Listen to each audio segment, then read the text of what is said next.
ओम शांति। 29/8/2022 के मुरली के साकार मधुर महावाक्य।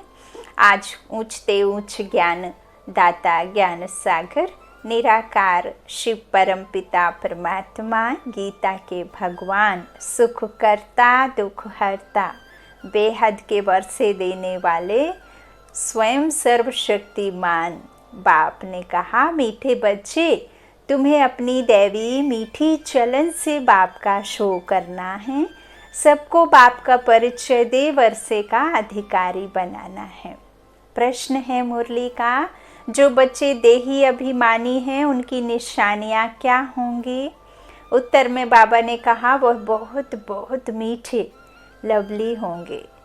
वह श्रीमत पर एक्यूरेट चलेंगे। वह कभी किसी काम के लिए बहाना नहीं बनाएंगे, सदा हाँ जी करेंगे, कभी ना नहीं करेंगे, कभी ना नहीं करेंगे। जबकि देह अभिमानी समझते यह काम करने से मेरी इज्जत चली जाएगी। देही अभिमानी सदा बाप के फरमान पर चलेंगे, बाप का पूरा रिगार्ड रखेंगे, कभी क्रोध में आकर बाप की अवज्ञा नहीं करेंगे। उनका अपनी देह से लगाव नहीं होगा। अब देह खुद की हो तो लगाव रहे ना, जब है ही नहीं तो क्या लगाव रखना है ना। तो शिव बाबा की याद से अपना खाना आबाद करेंगे, बर्बाद नहीं होने देंगे। गीत है भोलेनाथ से निराला। ओम शांति। इतनी सारी बड़ी दुनिया है, इसमें भारत खास और यूरोप आम कहेंगे। आम कहें क्योंकि भारत तो प्राचीन ही है, अखंड भारत है ना, तो यह तो समझते हैं असल भारत ही था। सब धर्म वाले यह तो जानते ही हैं कि हम एक दो के पिछाड़ी आए हैं, हमारे आगे भारत ही था। यह तो समझ की बात है ना। बाबा कहते, तुम बच्चे जानते हो कि बरोबर भारत ही प्राचीन है। उस समय भारत ही बहुत धनवान था तो स्वर्ग कहा जाता था। इस समय तो कोई मनुष्य मात्र बाप को जानते ही नहीं, सिवाय तुम बच्चों के। सो भी नंबरवार पुरुषार्थ अनुसार हैं, तो हर एक को खुद समझ सकते हैं कि बेहद के बाप को नहीं जानते। पुकारते हैं, भक्ति करते हैं, जप करते हैं, व्रत करते हैं, तप करते हैं, दान देते हैं, मंदिरों में दर्शन करने जाते हैं, ना जाने क्या क्या करते हैं, पुकारते हैं भक्ति में, परंतु बाप की बायोग्राफी किसको पता नहीं है कि वो कौन है, कैसा है, कहाँ है तो कैसे यहाँ आता है, कब आता है, आकर के क्या करता है, और हमारा उसके साथ में रिश्ता क्या है, कुछ भी बाप का बायोग्राफी जानते नहीं हैं। गाया भी जाता है कि फादर शोज सन, सन शोज फादर। अब तुम बच्चों को ही बाप का शो करना है। फादर तो अपना शो नहीं कर सकता, फादर तो बाहर नहीं जाएगा। तुम बच्चों को ही बाप का परिचय देना है। यह भी समझते हैं कि बेहद का बाप स्वर्ग का रचयिता है। उनको अगर जानते तो आश्चर्य लगता है, हम भगवान के बच्चे दुख में, आयरन एज में क्यों? यह प्रश्न भी तुमको पूछना है। पहला प्रश्न पूछना है, तुम्हारा परम पिता परमात्मा से क्या संबंध है? पूछने वाले को तो ज़रूर मालूम है, और कोई भी पूछता नहीं क्योंकि मालूम नहीं है। तुम कोई से भी कुछ पूछते, बाबा कहते पूछ सकते हो, यह तो कॉमन रीति से सब कह देते हैं, ईश्वर सर्वव्यापी है, परंतु सर्वव्यापी का तो कोई अर्थ नहीं जानते, अर्थ ही नहीं है। सर्वव्यापी कहना बाबा कहते हैं कोई अर्थ ही नहीं। दुख हरता सुख करता कहते हैं ना, दुख मिटाने वाला सुख देने वाला तो एक चाहिए ना। तुम थोड़ा भी टच करेंगे, समझाएंगे तो समझेंगे बरोबर सतयुग में सुख ही सुख था, अभी तो दुख ही दुख है, तो ज़रूर सबके दुखों को बाप ने मिटाया होगा। यह तो अति सहज बात है, तुम्हारी समझ में आता है। हम पारलौकिक माता पिता के बने हैं, यह ज्ञान की बातें अभी यहाँ चलती हैं। बाबा कहते सतयुग में नहीं चलती, वहाँ तो ना ज्ञान है ना अज्ञान है, ना अंधेरा है और ना ही दुख है ना, रात ही नहीं, अज्ञान है ही नहीं बाबा कहते, और ना ही ज्ञान है, वहाँ तो प्रारब्ध ही है। ज्ञान देने वाला वहाँ कोई है नहीं, ज्ञान से तो प्रारब्ध पाली, तुम अभी ज्ञान से प्रारब्ध पा रहे हो। नंबर बार पुरुषार्थ अनुसार देही अभिमानी बनना बड़ी मेहनत की बात है। शिव बाबा की सर्विस में जो तत्पर रहेंगे वही देही अभिमानी बन सकते हैं। देह अभिमान आ जाने से फिर उनसे बहुत खुशबू निकल जाती है, उनकी चलन से ही सारा मालूम पड़ जाता है कि यह देह अभिमानी हैं। देही अभिमानी बहुत मीठे लवली होते हैं। हम एक बाप के बच्चे ब्रदर्स हैं। हम एक बाप के बच्चे कैसे हुए? हम आत्मा परमात्मा की संतान हैं, तो परमात्मा के बच्चे ब्रदर्स आत्माएं है ना। फिर वर्णों में कब आते हैं? जब हम इस शरीर को लेते हैं, तो फिर भाई बहन। और यहाँ जो संगम पर हम परमात्मा ने हमें ब्रह्मा द्वारा अडॉप्ट किया है, तो एक बाप की संतान होने के नाते आपस में भाई बहन हैं। बाबा कहते हैं भाई बहन भी हैं और बच्चे ब्रदर्स भी हैं, दोनों ही श्रीमत पर एक्यूरेट चलने वाले हैं। ऐसे नहीं कि एक श्रीमत पर चले दूसरा बहाना बनाकर बैठ जाए। श्रीमत पर ना चलने वाले को बाप कभी अपना बच्चा कह नहीं सकते। बाहर से भल बच्चे बच्चे कहते हैं, परंतु अंदर में समझते हैं कि यह नाफरमान वरदार है, जो बाबा का क्या नहीं मानते हैं, ऑर्डर नहीं मानते हैं, बाबा की मत पर नहीं चलते हैं। श्री श्री की श्रीमत पर नहीं चलने वालों को बाबा ने क्या कहा है? नाफरमान बरदार। यह क्या पद पाएंगे? बाप दादा दोनों समझ सकते हैं। श्रीमत पर अमल नहीं करते हैं, देह अभिमान के कारण श्रीमत पर चलते नहीं हैं। देही अभिमानी बड़े मीठे होंगे। यह आसुरी दुनिया कितनी कड़वी है, माता पिता भाई बहन सब कड़वे। यहाँ भी जो देह अभिमानी हैं वह कड़वे हैं। अभी तो तुम देवी अभिमानी बन रहे हो, कोई तो सिर्फ तमो प्रधान से तमो तक आए हैं, सिर्फ प्रधानता निकली है। कोई रजो तक पहुँचे हैं, सतों में तो कोई कोई आए हैं। ऐसे नहीं कि धीरे धीरे आते जाएंगे। कब तक धीरे धीरे चलते रहेंगे?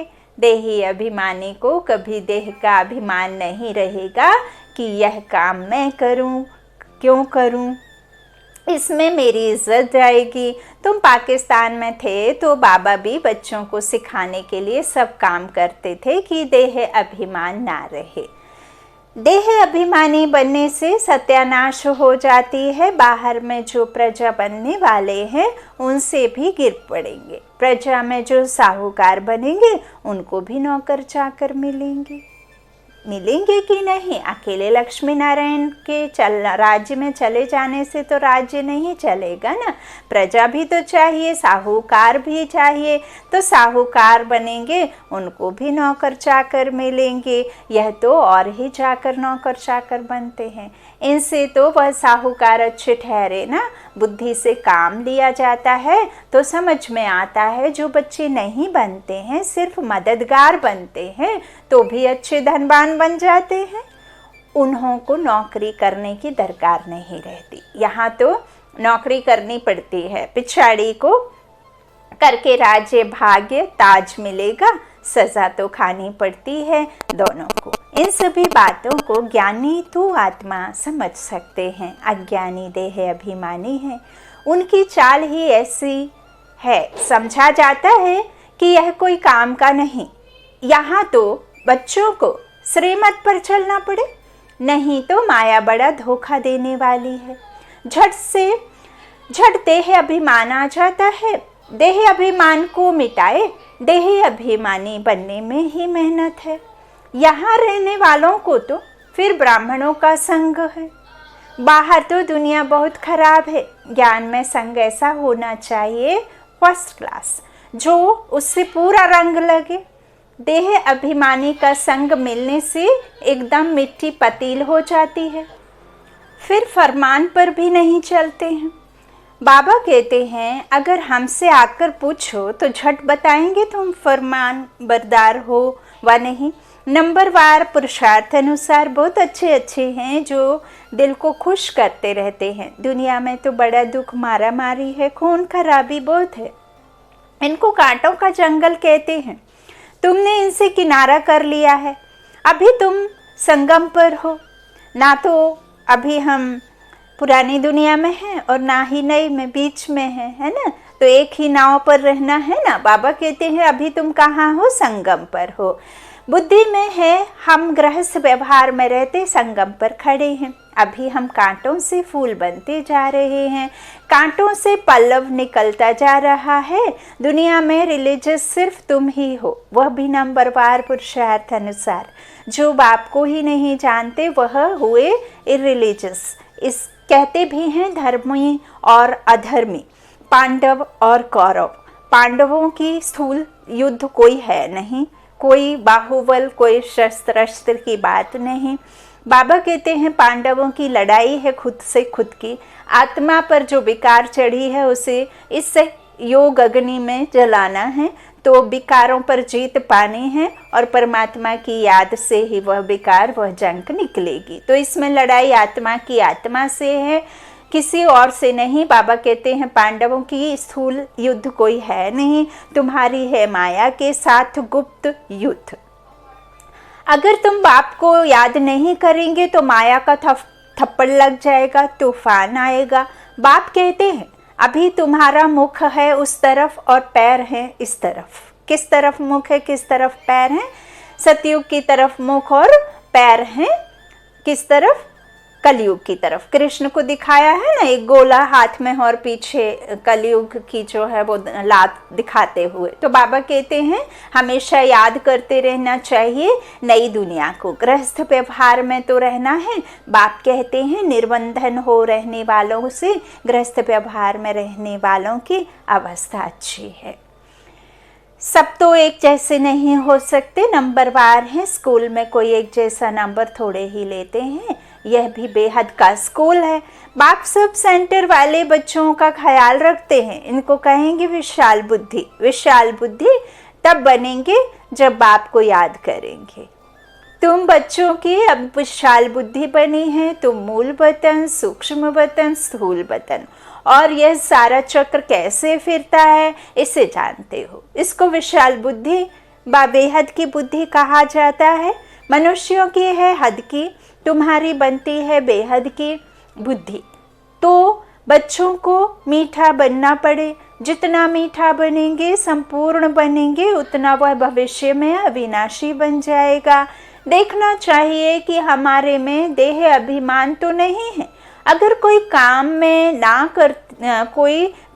ना करते हैं तो समझा जाता है इनमें देह अभिमान है। सतयुग में सब देही अभिमानी होते हैं, जानते हैं।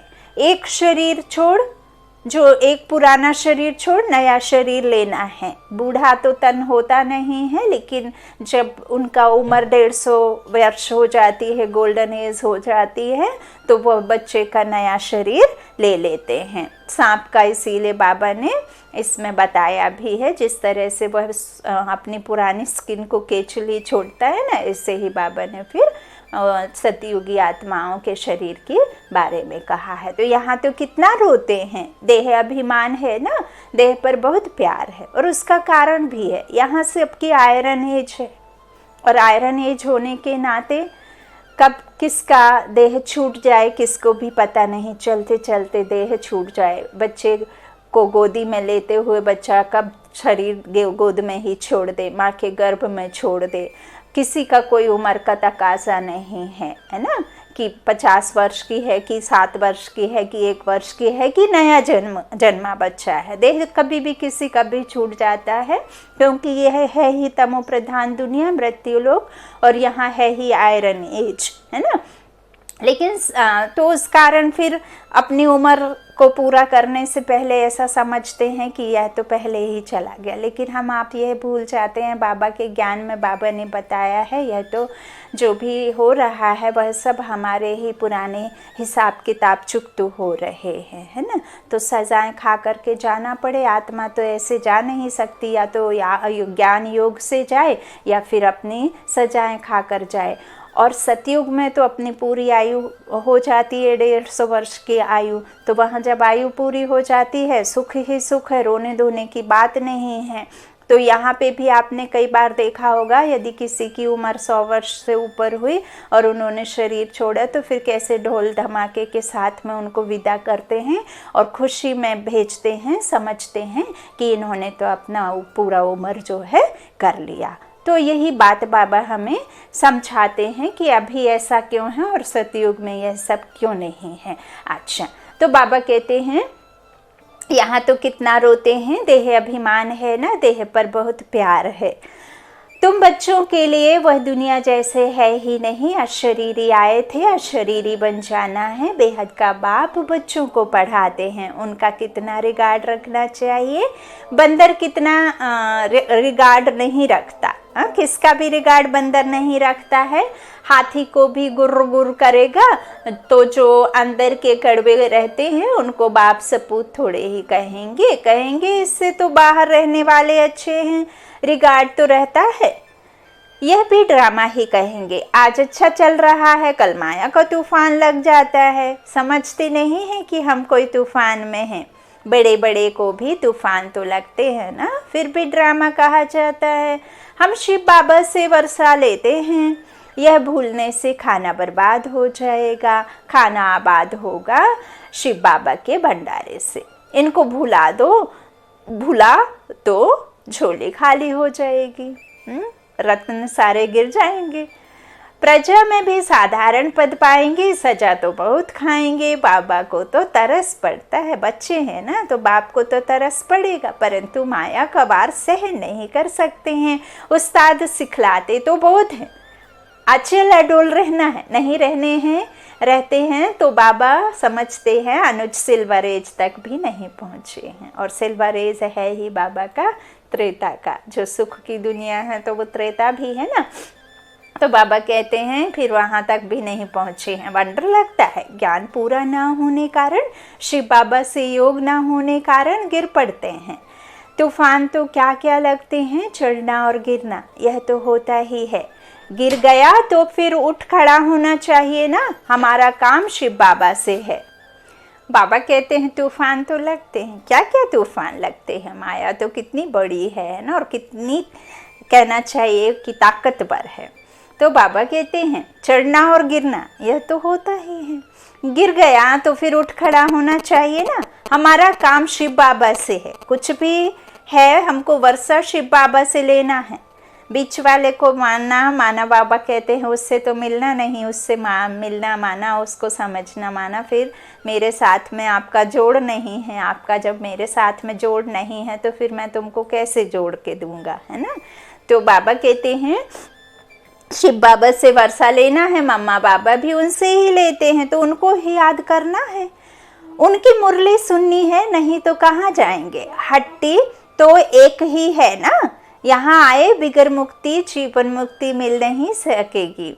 बाप के सामने तो आना है ना। हाँ, कोई बांधेली है बाबा की याद में मर पड़ती है तो वह भी अच्छा पद पा लेती है। यहाँ जो देह अभिमान में आकर अवज्ञा कर लेते हैं, सबसे बाबा कहते हैं उससे उसका पद अच्छा, क्योंकि बाबा की याद में मरी ना। तो बाबा ने यहाँ कंपेयर करके भी बताया है कि बाबा के सामने सम्मुख होकर के 24 घंटे जो बैठे हैं बाबा के बच्चे बन करके, जो निर्बंधन हैं, वो वहाँ जाकर के भी यदि देह अभिमान में आकर अवज्ञा कर लेते हैं, और उसके कंपेयर में यदि एक माता, बांधेली माता जो बाबा की याद में रहते, बाबा की याद में ही अंतिम समय उसका शरीर छूटता है, तो उसके कंपेयर में उनका पद अच्छा है, क्योंकि बाबा की याद में मरी ना।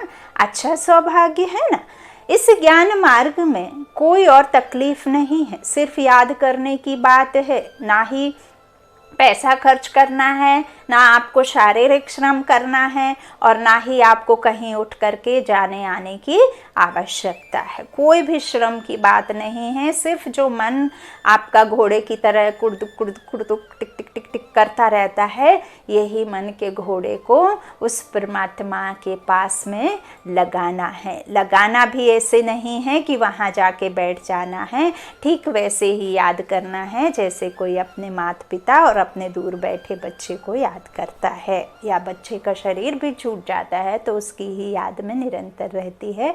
वही याद, वही बुद्धि बाबा की तरफ ले जाना है। कोई तकलीफ नहीं है, बड़ा सहज है। यहाँ देही अभिमानी बोध बनना है। बहुत देह अभिमान में रहते हैं। बाबा तो और कुछ कहते नहीं, सिर्फ दिल से अंदर तरस पड़ता है। शिव बाबा के भंडारे से शरीर निर्वाह करते हैं, यज्ञ की संभाल कुछ नहीं करते हैं तो पद क्या पाएंगे।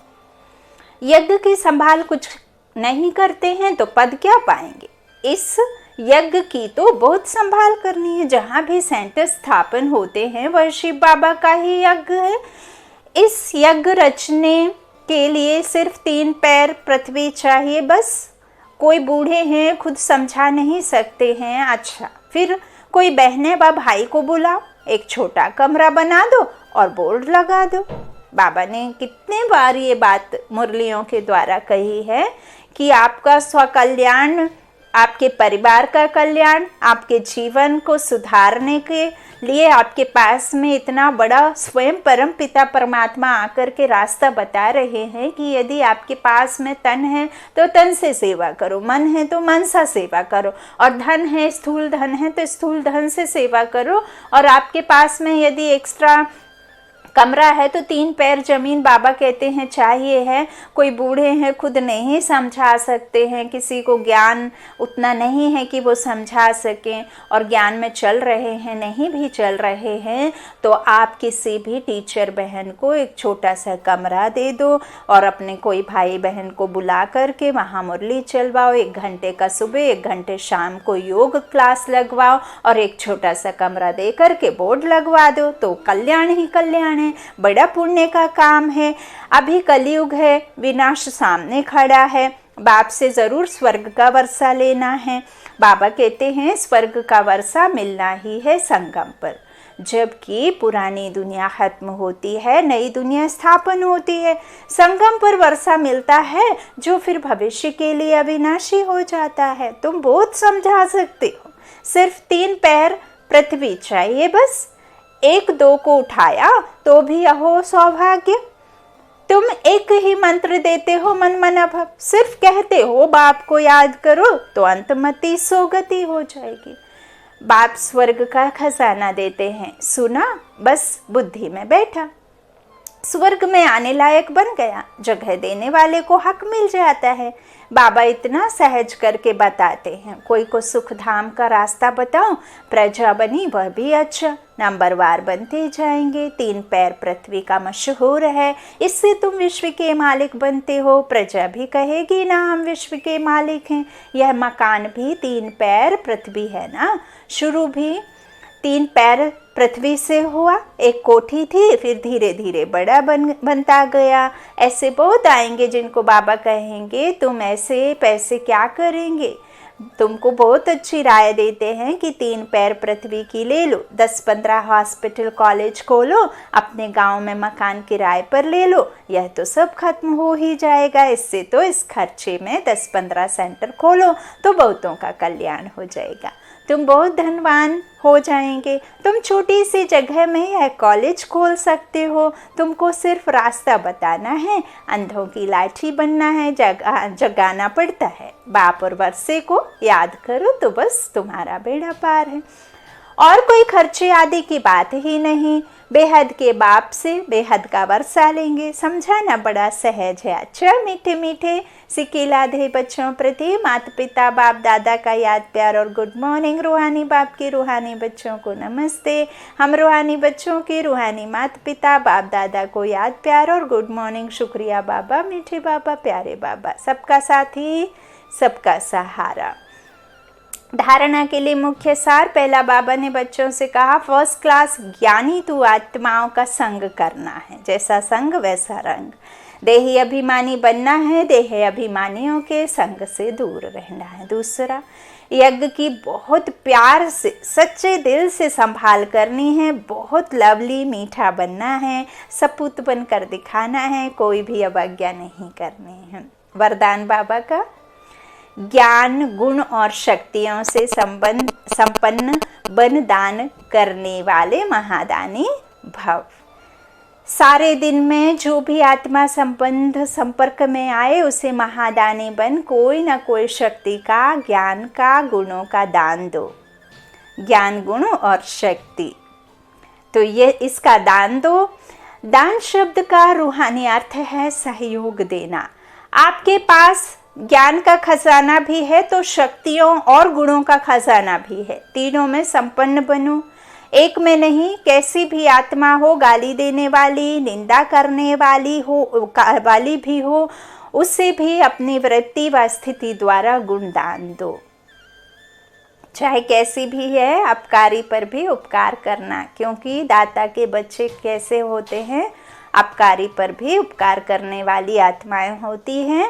गाली देने वालों के लिए भी आपके मन से उनके प्रति क्या निकलना है, सहयोग की भावना निकलना है। गुणों का खजाना भी है बाबा कहते, तो शक्तियों का भी है ना। तो यह सब आपको दान करना है। जब आपके पास होगा, भरपूर रहेंगे, तभी तो देंगे ना। यदि आप ही खाली हैं तो फिर दूसरों को क्या देंगे, है ना।